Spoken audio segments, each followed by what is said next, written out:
I would like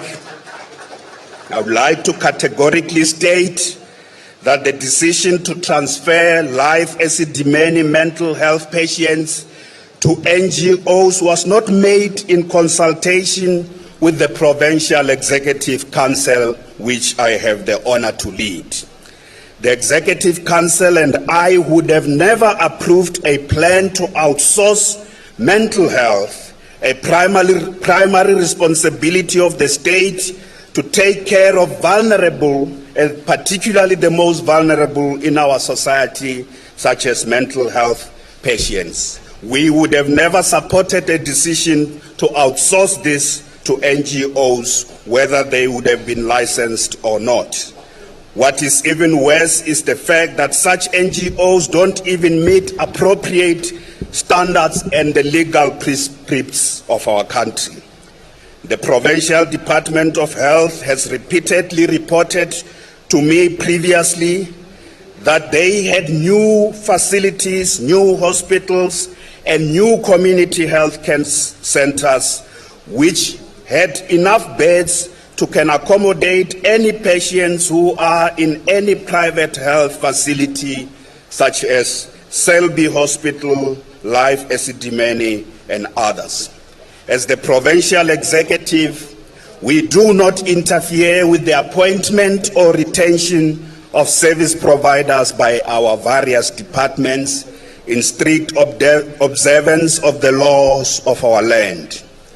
We dare not be found on the wrong side of the law. I have already emphasized in several meetings with MECs and HODs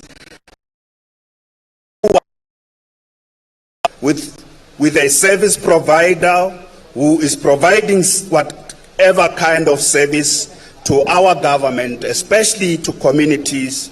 The first thing they must ensure is that no service delivery is compromised, especially to the most vulnerable groups which depend entirely on the state for their well-being. I've emphasized again and again that cost considerations can never override the imperative of the quality of care, particularly in our public health system.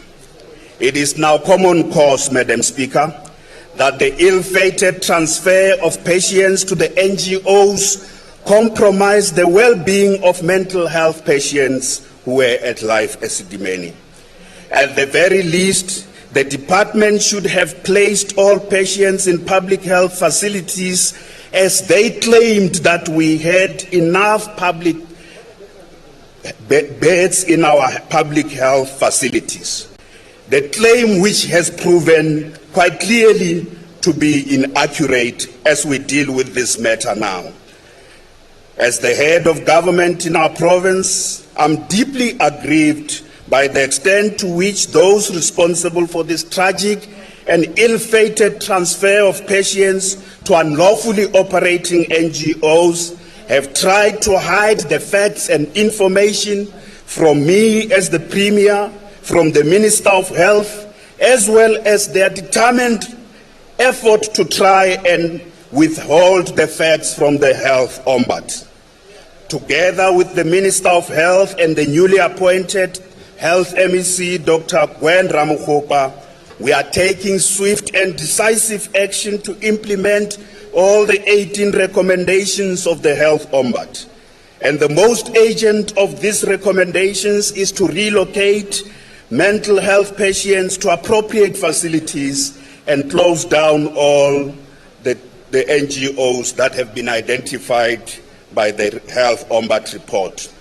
We will provide regular updates to the legislature, to the Health Ombudsman, and to members of the public on the progress we are making. Honorable Speaker, we are also working very closely with the families to deal with all the issues identified in the Health Ombudsman report.